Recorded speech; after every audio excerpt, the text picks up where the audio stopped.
Cari maklumat dan berita politik yang bebas, kupasan yang tepat, panas. Dapatkannya secara eksklusif hanya di Jom Channel. Komitmen kami, pentasan berita Isnin hingga Jumaat. Berbicara dan isu semasa, kami garapkan secara langsung. Panel-panel berkaliber dan profesional.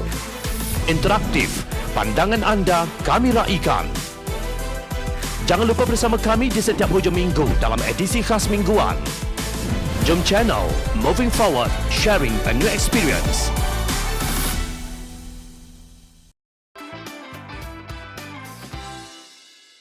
Topeng penunggang Melayu Islam kini terbuka.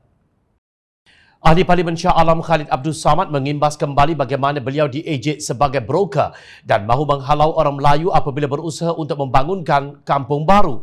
Sedangkan apa yang dicadangkan ketika itu ialah untuk menambah bilangan orang Melayu di kampung baru. Kata Khalid, berdasarkan cadangan asalnya, setiap penduduk akan mendapat kira-kira 8 juta ringgit dengan nilai RM1,000 sekaki persegi. Dengan itu, mereka boleh menggunakan wang itu untuk membeli lebih daripada sebuah rumah di tempat berkenaan. Untuk rekod, terdapat lebih daripada satu nama bagi setiap lot tanah di kampung baru.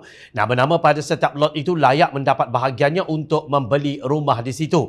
Berbeza dengan strategi kerajaan sekarang yang menyokong pemaju memaksa penduduk kampung Sungai Baru menyerahkan hak milik mereka, iaitu rumah atau flat, kepada pihak pemaju. Dia berkata pihaknya tidak membantah pembangunan semula bandar, tetapi menegaskan kerajaan hendaklah memastikan golongan susah atau marhain tidak diambil kesempatan oleh pemaju yang kaya raya. Khalid mendedahkan berdasarkan kepada satu video pemaju mendakwa mereka mendapat sokongan bekas Menteri Wilayah Persekutuan Tan Sri Anwar Musa. Malahan arahan dibuat kepada Kementerian Wilayah Persekutuan untuk menjadi pemudah cara dan perbadanan kampung baru jadi urus setia. Berdasarkan kepada satu video, pemaju tu sendiri, dia kata kalau lebih kuranglah 2-3 bulan kebelakangan ini dia telah datang satu suntikan semangat yang baru, yang nampak ada light at the end of the tunnel lah lebih kurang. Kerana apa? Kerana dia dah jumpa Tan Sri Anwar Musa. Ya, dan Tan Sri Anwar Musa sokong projek dia.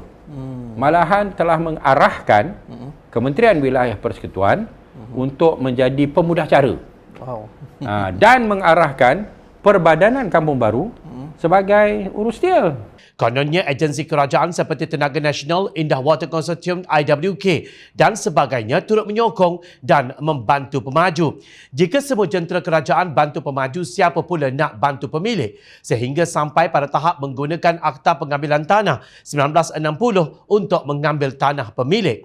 Awak tak setuju, aku ambil tanah awak. Saya tak dengar UMNO atau PAS membantah, bidas Khalid. Khalid berkata demikian dalam program Siri Bicara YB Khalid Samad, Siri 136, pengambilan tanah Sungai Baru Kampung Baru, apa kata PAS dan UMNO malam kemarin. Pada 25 September 2019, Harakah Daily menyiarkan satu rencana yang bertajuk Tanah Kampung Baru, Jelmaan Kapitalis Kolonial Moden. Rencana tersebut mendakwa tanah di sekitar KLCC yang bernilai RM3,000 sekaki persegi di Kampung Baru ditawarkan dengan harga RM850 sekaki persegi dan mungkin meningkat. Kelihatan seperti ada projek mega yang sedang dirancangkan untuk keuntungan siapa. Malah rencana tanpa nama penulis itu mungkin takut kena saman, mengaitkannya dengan kempen pemilikan rumah atau HOC yang didakwanya membuka ruang kolonialisasi kerana ia turut dijual kepada warga asing termasuk dari China dan Hong Kong yang kaya raya.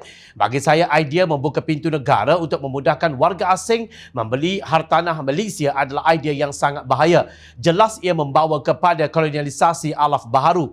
Tambahan pula cadangan kempen pemilikan rumah HOC kepada pembeli warga asing melalui kenyataan sengal Menteri Perumahan dan Kerajaan Tempatan Zuraida Kamarudin katanya. Penulis merumuskan langkah tersebut ia lebih kepada mengkayakan pemaju, bukan kepentingan rakyat. Atau dengan bahasa mudah, seolah-olah gadaikan hartanah negara kepada warga asing untuk mengkayakan beberapa pihak. Yang saya maksudkan dengan kolonialisasi alaf baru ialah bentuk penjajahan secara rasmi atau legal mengikut lunas undang-undang negara tersebut dengan memiliki hartanah-hartanah tertentu yang dibeli secara rasmi dengan harga yang tinggi.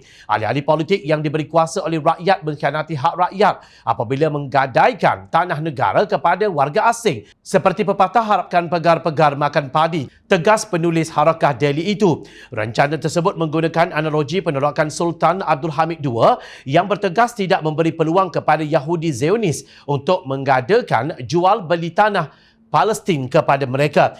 Penulis memetik kata-kata Sultan Abdul Hamid, tanah Palestin itu bukan tanah aku, ia adalah hak milik umat Islam. Cuba bayangkan sekiranya Sultan Abdul Hamid termakan dengan pujuk rayu si Yahudi Zionis. Sudah pasti Palestin itu terjajah lebih awal dengan lebih mudah. Hanya perlu sediakan kekayaan. Negara tersebut terjajah secara simpelnya bidasnya. Beliau berhujah bahawa ketika era imperialism, mereka bersusah payah mempertahankan tanah air daripada dijajah, sama ada dalam bentuk perang persenjataan atau suapan wang kekayaan kepada menteri-menteri yang murah maruahnya.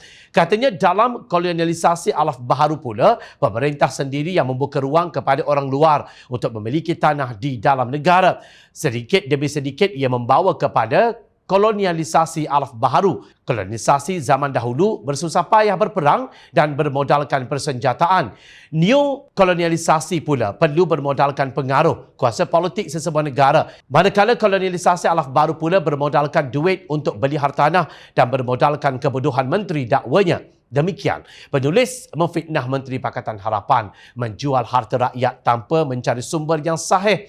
Apakah sebenarnya yang ada dalam rancangan pembangunan kampung baru yang diusahakan oleh kerajaan ketika itu? Mengulas mengenai tomahan PAS itu, Khalid berkata dahulu Pakatan Harapan menawarkan harga yang tinggi dan penduduk akan mendapat wang in advance, bukan menunggu sehingga projek pembangunan selesai. Kerajaan kini terlalu gairah untuk membantu pemaju, tegasnya.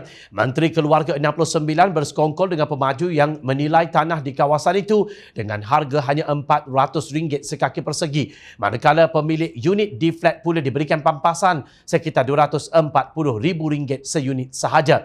Di mana ada rumah yang berharga RM200,000 di Kuala Lumpur. Bahawa kerajaan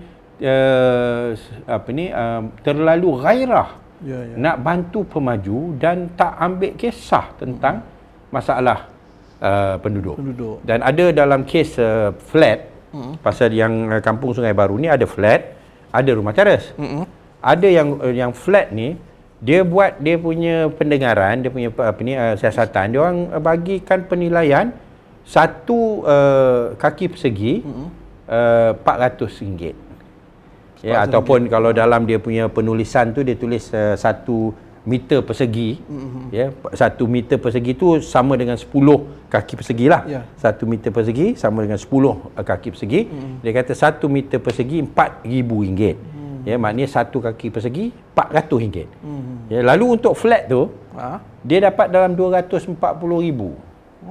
So kalau dia dapat RM240,000, dia nak beli rumah baru. Kat mana? Kat KL lagi tu. Kat KL ni. Mana ni dia harga dapat? tu mana dapat? Sedangkan tanah di Kampung Baru di bawah Malay Agricultural Settlement MAS hanya boleh dijual kepada orang Melayu, apatah lagi kepada warga Cina dan Hong Kong. Nah, sekarang menteri parti mana yang bodoh itu? Malangnya, demi kuasa PAS sanggup menerima Menteri Sengal, malah kini bersekongkol dengan gerombolan yang mahu menghalau penduduk Kampung Sungai Baru. Terserlah sebenarnya kemunafikan pejuang Melayu Islam ini.